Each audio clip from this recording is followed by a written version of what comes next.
évoluer son enfant, un adulte doit commencer par évoluer soi-même. Pour enraciner son enfant, un adulte doit commencer par s'enraciner soi-même. Bonjour à tous et à toutes. C'est parti pour Connexion 360, notre destination hebdomadaire tous les samedis, 11h15 à Toronto, 17h15 GMT et à Bujimaï, 18h15 je crois. Connexion 360, cette plateforme qui nous permet de rester connectés avec les personnes qui façonnent leur environnement à travers des conversations engageantes, significatives et, nous l'espérons, divertissantes. Nous sommes sur la chaîne Go Live TV, émettant sur Internet, en streaming sur Facebook et sur YouTube, et désormais sur Roku Box, grâce à notre nouveau partenariat. Je suis votre hôte et je m'appelle Elikia Doumbé. Notre thème du jour, est-ce qu'un père immigrant est forcément un baobab déraciné, inspiré d'un programme radiophonique diffusé il y a une bonne dizaine d'années. C'est ce dont nous allons parler aujourd'hui avec mon invité, une personne que je respecte beaucoup. Lui et moi avons travaillé ensemble dans une ancienne vie. Il s'occupait d'immigrants, de nouveaux arrivants, de personnes réfugiées et les aider à s'établir dans le pays. Et moi, je m'occupais des communications de cette boîte. Fast forward, plusieurs années plus tard, David Bayakabanga est aujourd'hui travailleur social dans les écoles, mais aussi directeur de Conga, le centre afro-francophone de Alton. David va nous dire qui il est et nous raconter son parcours d'immigration qui n'a pas été une partie de pique-nique. Je m'en vais le rejoindre tout de suite. Bonjour David. Bonjour madame. Elikia. Bonjour Elikia. On est en toute convivialité ici. Ok, Elikia qui veut dire espérance. Tout à fait. Okay. Alors, bienvenue. Merci. Tu vas nous dire qui est ce monsieur que j'ai rencontré il y a plus de 10 ans et qui est assis devant moi aujourd'hui. Qui est-il, ce monsieur? Je ne le connaissais pas. Oui, là, c'est monsieur Bayakabamba David. Bayakabamba David est originaire de la République démocratique du Congo. Il est arrivé au Canada, ça fait 14 ans que je suis au Canada. Évidemment, ça n'a pas été facile de partir du Congo pendant la période trouble de guerre. Maintenant, la situation est plus ou moins calme. Et venir s'établir dans un pays aussi froid que le Canada. Et arriver sur place, il a fallu créer les mécanismes d'adaptation soi-même. Mm-hmm. Et dans cette recherche de mécanismes d'adaptation, trouver des voies pour s'établir, c'est ce que nous avons fait. Je vais t'arrêter. Quels ont été ces mécanismes d'adaptation pour toi? Le premier réflexe, c'était d'aller vers les organismes qui servent les nouveaux arrivants. Mm-hmm. Et ce sont ces organismes qui nous ont donné assez de ressources à l'époque. Et c'est à partir de ces ressources que nous avons trouvé nos voies. D'accord. Parce que si vous n'avez pas de ressources, il est évident qu'il sera difficile de nager dans cet océan qui est le Canada. Mm-hmm. Alors quand on ne sait pas, on arrive, on ne sait pas quelles sont les ressources. De quoi dispose-t-on pour commencer à poser des jalons, à se repérer? Lorsque vous arrivez comme une nouvelle personne, si vous n'avez pas de point de contact, mm-hmm. il est toujours souhaitable d'aller vers les structures existantes, par exemple les églises. À partir des églises, on peut vous donner des références vers certains organismes qui sont attitrés pour servir les personnes nouvellement arrivées. Mais il est aussi vrai que lorsque vous arrivez à la frontière, que ce soit la frontière terrestre ou la frontière aérienne, mm-hmm. il y a toujours des organismes, il y a toujours des informations qu'on vous donne par les agents des services frontaliers okay. sur les services qui existent. Et à partir de là, vous pouvez vous orienter vers ces services-là. Alors, pendant que vous étiez en train de chercher votre voie, okay. pendant que vous étiez en train de mettre en place vos mécanismes de, comment vous avez dit, d'adaptation, vous étiez en même temps en train de vous occuper d'autres personnes qui étaient pratiquement dans la même situation que vous. Exact. Il est vrai que mon parcours comme immigré n'a pas été rose pour la simple raison que lorsque je suis arrivé comme demandeur d'asile, je n'avais pas eu le statut de réfugié. Je fais appel, l'appel a été refusé. Pendant ce temps, vous étiez seul ici? J'étais seul et en même temps ma famille est restée au pays dans l'insécurité. C'est-à-dire votre épouse? Mon épouse et mes 3 enfants. Et 3 enfants? Ouais. Ma dernière née, Gabriella, est née, j'étais déjà un exilé. Oh. Alors, vous comprenez sous quelle émotion on vivait. Et je fais la demande humanitaire qui a été refusée. Je refais la demande humanitaire. Enfin, ça a été accepté. Et pendant ce temps que moi je fais ce travail-là, je suis en train de travailler pour les nouveaux arrivants, les demandeurs d'asile que j'accompagne, qui trouvent des statuts, qui deviennent des résidents permanents, qui deviennent des citoyens canadiens, alors que moi, je n'avais pas de statut comme eux. Et pendant ce temps, on n'en avait aucune idée, je travaillais avec toi, tu étais toujours jovial, toujours souriant. À tel point qu'une collègue, j'ai trouvé des collègues en train de dire, David, avec tout ce qu'il vit là, jamais, quand on lui pose la question, il répond toujours, ça va très bien. Comment il fait? Donc, comment il fait? La résilience. Il faut apprendre à surmonter certains problèmes parce que quand oui, de quelle façon on le fait? De façon pratique. Les gens veulent savoir comment est-ce qu'on travaille et développe cette résilience. Quelles sont les ressources qu'on va chercher en soi pour la développer? Pour moi, je développe ma résilience d'abord en étant actif dans la communauté. Au-delà du fait que je peux avoir une force intérieure, mais je me fais disponible à servir la communauté. Ce qui a fait que j'étais trop dans les bénévolats. Et dans les bénévolats, j'arrivais à trouver plusieurs contacts avec des personnes. J'ai tissé de nouveaux liens, je faisais de nouveaux amis. Avec cette nouvelle famille créée par ces bénévolats, ça me permettait de surmonter mes difficultés émotionnelles. On va certainement revenir sur ton parcours. Ouais. Aujourd'hui, tu es donc travailleur social dans les écoles. Oui. Comment ça se passe? Très bien. Et après avoir eu mon statut de résident permanent, j'ai décidé d'aller à l'université. Je suis allé à l'université Laurentienne, où je fais ma formation. Pourquoi le choix du travail social? Le travail social... Tu as eu une profession avant de venir ici, c'était laquelle? Évidemment, j'ai travaillé dans les domaines de la santé avant de venir ici. D'accord. Et quand je suis arrivé ici, le fait d'avoir travaillé au niveau de service des nouveaux arrivants, oui. Et j'ai découvert qu'il y avait beaucoup de problématiques qui nécessitaient d'être adressées au niveau des familles, au niveau des jeunes, au niveau des hommes comme au niveau des femmes. Alors, je n'avais pas assez d'outils pour faire des interventions basées sur les données probantes.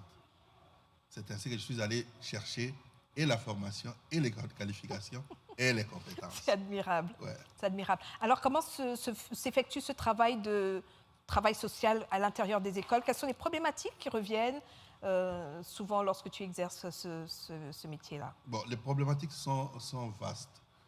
Nous allons de problématiques sociaux. Parfois, nous avons des enfants qui viennent d'arriver, qui, avec leur famille, sont en difficulté, comme moi je l'étais. On a l'obligation de les appuyer. Il y a des enfants qui vivent des situations de séparation de parents. Il y a des enfants qui vivent des situations d'anxiété. Il y a des enfants qui vivent des situations difficiles, des transitions entre l'adolescence, donc l'âge d'enfant et l'adolescence. Donc il y a un paquet de problèmes que les jeunes vivent. Alors on essaye de les soutenir, de les outiller à passer au travers. Alors on entend, enfin moi j'ai entendu dire souvent que les enfants immigrants, et notamment les enfants qui viennent des communautés racialisées, ne sont pas toujours compris par les professionnels dans les écoles, pas forcément les travailleurs sociaux, mais l'administration, le corps enseignant, etc. Qu'en est-il exactement? Et comment outiller donc ces personnes qui travaillent avec les enfants à mieux comprendre les cultures de ces jeunes enfants, de ces jeunes-là? Ok, il est vrai que quelques années passées, la situation était plus difficile, mais actuellement, la situation est beaucoup facilitée parce que le personnel scolaire bénéficie de plusieurs formations. Ils sont suffisamment outillés, surtout plus dans la communication interculturelle, pour permettre à ce qu'ils soient capables d'interpréter les besoins de ces jeunes-là. Et aussi au niveau du système scolaire, il y a beaucoup de services, au-delà de travailleurs sociaux, qui accompagnent ces enfants-là. Il y a des services qui sont là pour les accompagner dans les domaines de la réussite scolaire. Il y a les services qui sont là pour les accompagner dans leur établissement et intégration dans les systèmes scolaires. Donc il y a un paquet de services qui tournent autour de ces enfants pour les accompagner et les amener à sortir des différents défis. Il y a les travailleurs en établissement dans les écoles. Quel est précisément leur rôle? Est-ce qu'ils aident les enfants autant que les parents, ou bien, et est-ce que les parents immigrants s'impliquent dans l'instruction des enfants? Est-ce qu'ils sont présents? Il est vrai que les travailleurs en établissement dans les écoles font un travail remarquable. D'abord sur les jeunes et sur les parents. Le plus grand objectif de ces travailleurs au milieu scolaire, c'est d'abord d'aider les parents à naviguer les systèmes. Est-ce que le parent arrive à naviguer dans les systèmes? Est-ce que le parent arrive à comprendre les systèmes? Et une fois l'objectif atteint de ces côtés, en même temps, on accompagne les enfants à intégrer aussi les systèmes. Dans plusieurs pays, lorsque l'enfant est inscrit, ça devient la responsabilité de l'école, de s'occuper de l'éducation, de la formation. De l'instruction, de l'éducation? Les deux. Okay. Éducation et instruction. Tandis que ici, le parent doit participer, doit être impliqué à toutes les dimensions de la formation de son enfant. Alors, ça pose problème. Voilà. C'est à ce niveau-là que le travailleur d'établissement dans les écoles intervient pour amener ses parents à comprendre que c'est différent. Pour un succès scolaire de son enfant, il doit être impliqué. Il y a des parents qui le comprennent, mais qui n'ont pas forcément le temps. Oui. Pourquoi? Parce que quand ils arrivent ici, il faut très rapidement trouver un travail, parce qu'on a des factures à payer, il y a des choses à faire, etc. Et ce n'est pas souvent un travail de 9h à 5h, c'est souvent un travail à des heures pénibles. Donc ils ne peuvent pas forcément se dégager pour les rencontres. Scolaires de l'enfant. Donc, comment ça se passe? C'est difficile. On essaye toujours de faire voir aux parents qu'il est mieux de chercher. Il faut chercher l'argent pour survivre. Mais à quoi servira de se retrouver avec l'argent avec les enfants qui n'ont pas bénéficié de l'éducation? Il faut faire la part des choses. Le temps de chercher de l'argent. Et quand vous êtes convoqué à l'école pour 1 heure, créez le temps pour venir répondre, participer à l'éducation ou à la réunion dans laquelle on traite des dossiers qui concernent nos enfants. Donc c'est un effort à fournir. Nous devons chercher l'argent, mais nous devons prendre soin de nos enfants. Sinon, on risque de se retrouver, on n'a pas l'argent et les enfants n'ont pas suffisamment... On perd sur tous les fronts. Voilà. Alors, nous nous posions la question à l'entame de cette conversation. Est-ce qu'un père immigrant est forcément un baobab déraciné? Oui et non, je peux dire oui et non. Déraciné, pourquoi? Parce qu'en partant de l'Afrique, plus de 10 000 kilomètres que vous faites, vous perdez d'abord tout ce que vous avez comme réseau social. Vous avez perdu les amis, ou dans le sens que vous ne pouvez pas le voir de façon permanente, la communication n'est pas comme avant, et vous êtes très loin de la famille, vous sortez de votre culture, vous entrez dans la nouvelle culture, dans laquelle vous devez fournir un effort particulier pour comprendre comment ça fonctionne. Et tout ce processus-là n'est pas sans effet sur la personne de papa immigré. Parce qu'une personne qui avait un certain statut dans son pays, il le perd ici. Vous arrivez au Canada, on vous dit, vous avez été pilote dans votre pays, vous avez conduit les Boeing 777. Vous arrivez ici, on vous dit, vous n'avez pas l'expérience canadienne, même pour travailler au restaurant. Vous imaginez ce que ça demande? Quelqu'un qui a fait un tel travail, il veut juste travailler dans les restaurants, on dit, mais vous n'avez pas l'expérience canadienne. Évidemment, les choses ont évolué et ça crée de frustration, ça crée les découragements, ça crée la démotivation, ça peut conduire à des problèmes de santé mentale.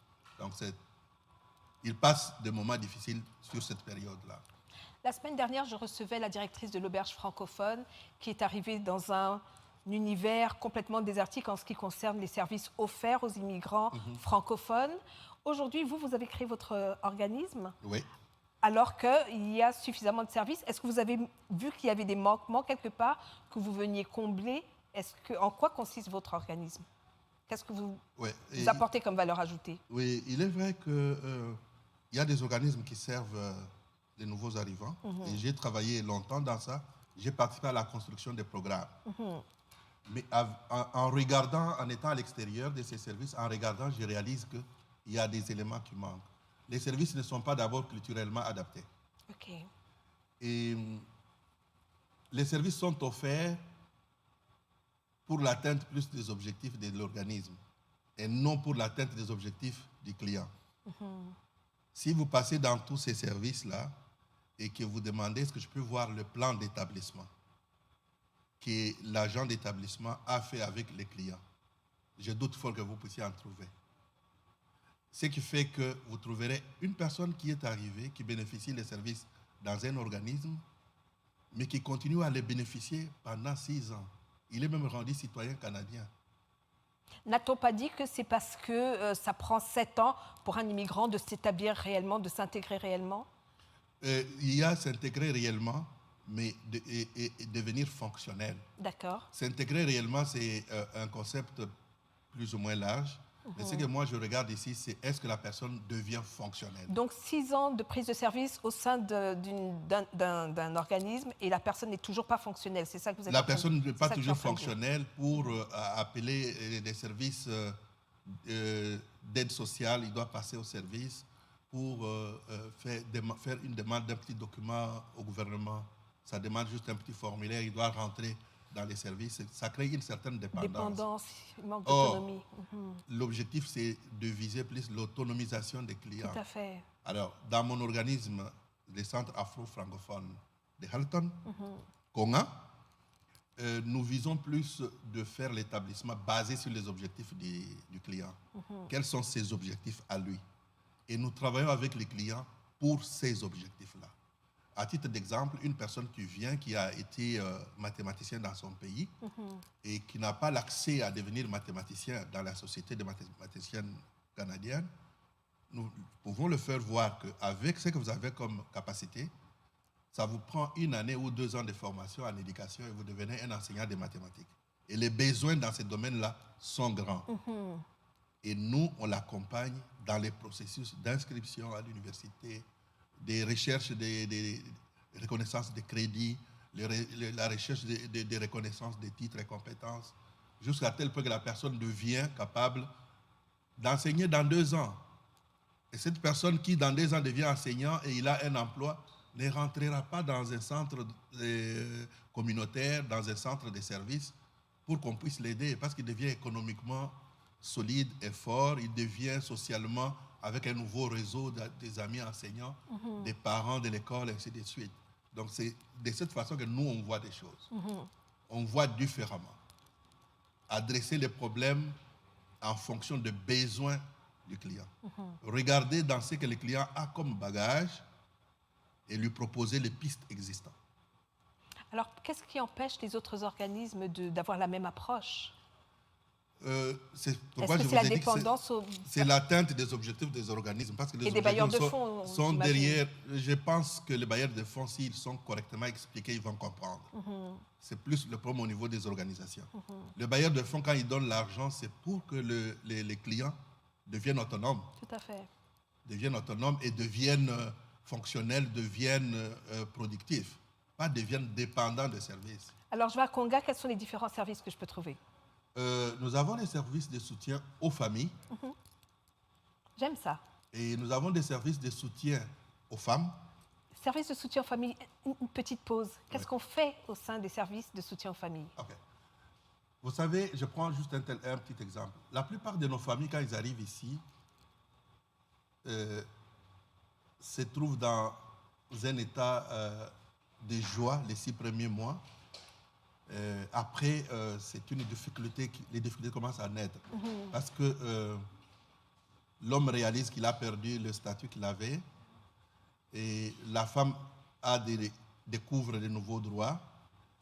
Les enfants découvrent de nouvelles libertés et ça devient parfois invivable en famille.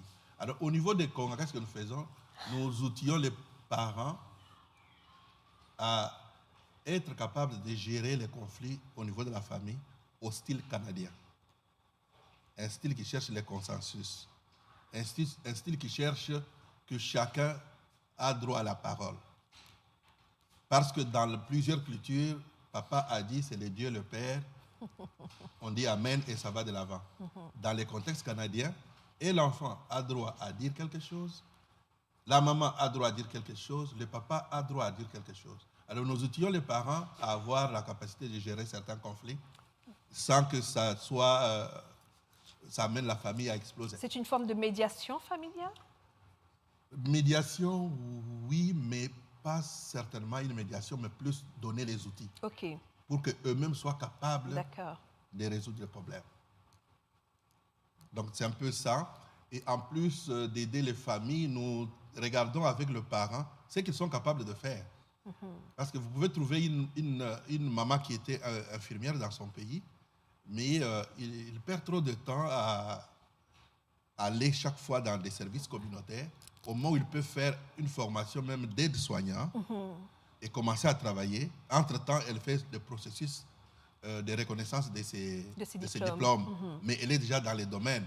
Et on expose aussi à ces gens-là qu'il y a des programmes passerelles qui existent au niveau des universités et collèges, que si vous prenez ces programmes-là, ça vous amène de travailler dans votre domaine de formation. Et parfois, ces informations ne sont pas clairement données dans les organisations traditionnelles qui bénéficient des gros fonds de l'État, évidemment. Parce que ce qui compte pour eux, nous avons eu 30 clients et on envoie les statistiques aux bailleurs de fonds, mais ce que les clients deviennent les intéresse peu. D'accord. Ça, c'est une observation.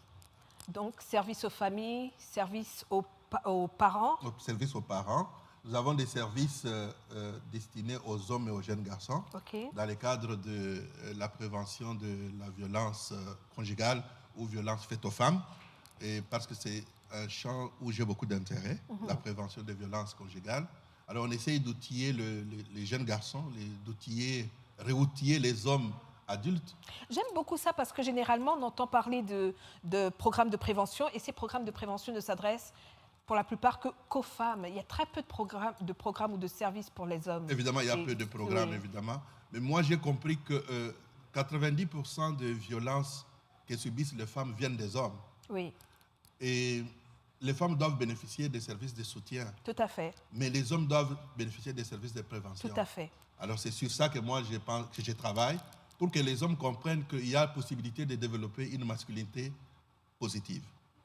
Une masculinité positive dans laquelle la femme est respectée, la jeune fille est respectée. Et lui-même également. Et lui-même est respecté, et le jeune garçon est respecté, et ça crée un climat de vie en famille. Voilà un peu mon approche à ce niveau-là. J'aime beaucoup ce que j'entends. Et en plus de ça, dans Konga, nous avons aussi un volet de formation des intervenants. On s'est dit qu'après avoir travaillé comme intervenant communautaire, personnellement, j'ai observé beaucoup de défis. Alors, j'ai développé des petits modules sur l'intervention en service d'établissement qui peut bénéficier les travailleurs dans ces secteurs-là. Et nous sommes dit aussi que les parents qui viennent, pour la plupart de pays africains, ont un déficit dans les domaines de l'informatique. Alors nous avons créé un module de formation en informatique de base. Vous regardez actuellement, tout s'est fait presque. Ça, c'était avant pandémie? Donc, c'était commencé avant pandémie, mais pandémie est venue renforcer notre vision. Ce qui fait que tout se fait en ligne. Oui. Et si les parents n'ont pas un minimum de connaissances en informatique, ils sont perdus. Suivre les travaux des enfants, c'est en ligne. Les bulletins scolaires, on les envoie en ligne. Alors, nous avons un programme de formation pour le parent en informatique de base et les médias sociaux. Et nous avons aussi un programme ou un service sur la promotion de la santé mentale. Pourquoi promotion de la santé mentale? Parce que dans le milieu des immigrés, santé mentale est encore un tabou. Immigrés d'origine africaine, d'accord. Oui, c'est encore un tabou. Alors nous pensons qu'il faut démystifier les mythes santé mentale. Faire voir à nos participants que, comme on parle de la santé physique, c'est la même chose avec la santé mentale. Les deux doivent être pris en charge. Le refus de prendre les soins dans ces domaines-là peut être catastrophique à long terme. Donc, on essaye de travailler aussi. Ils entendent ce discours? Les choses évoluent. Les choses évoluent. Vous savez, pour de faire des anciennes pratiques, ce n'est pas toujours facile. Mais les choses évoluent. Des fois, ils ont refusé des services, mais progressivement, on voit qu'ils commencent parfois à aller demander les services de counseling, les services de santé mentale avec des infirmières en santé mentale.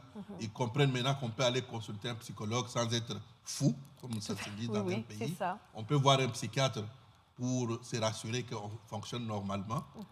Et ça évolue. D'accord.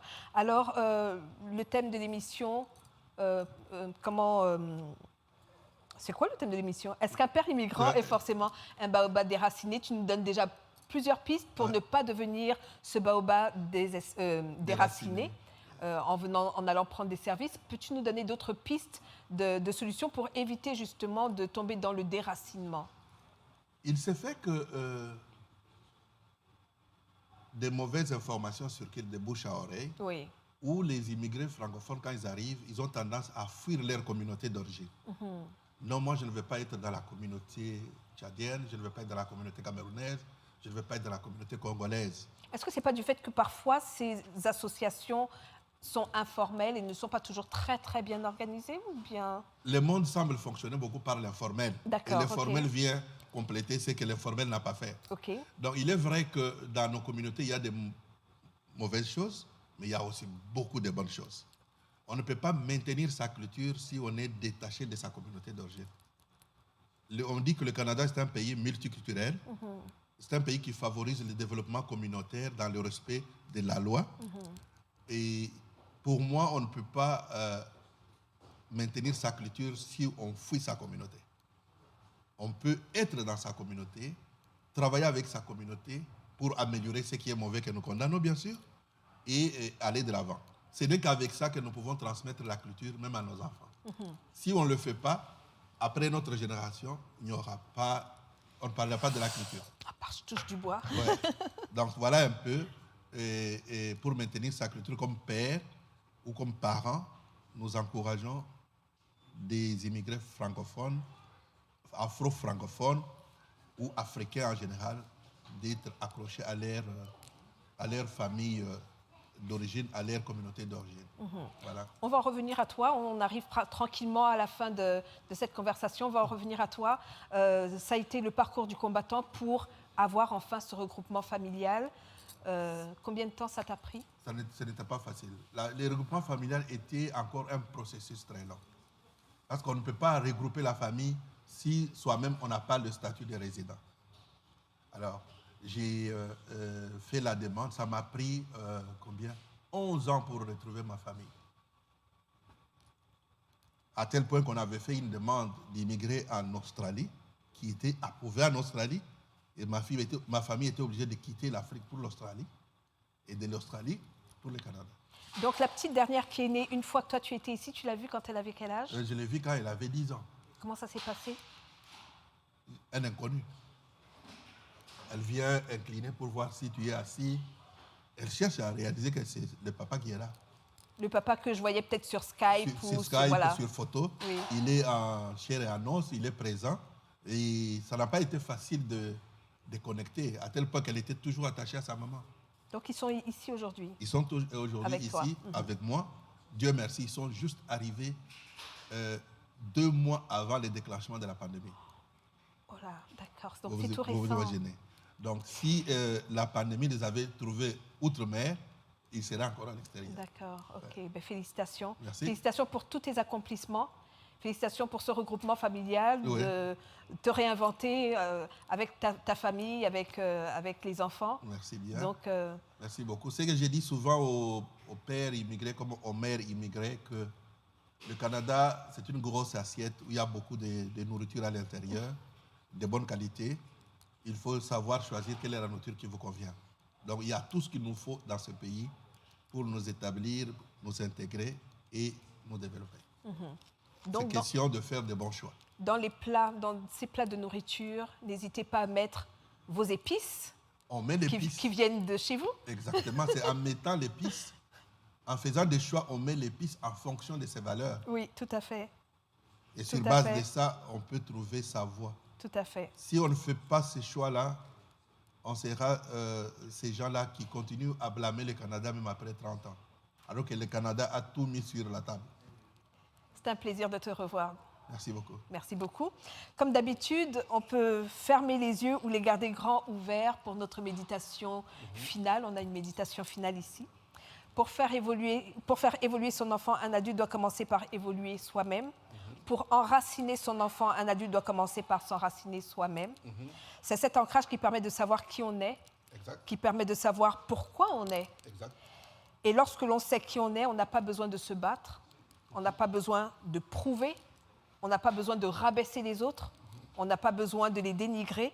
On est en paix. On est en paix avec soi-même, en paix avec les autres et en paix avec le monde. Merci, mon Dieu, pour cette paix que tu nous donnes. C'était Connexion 360. Je vous dis, restez dans l'esprit Ubuntu. Je suis parce que tu es. Nous sommes ici parce que vous êtes là. À la semaine prochaine.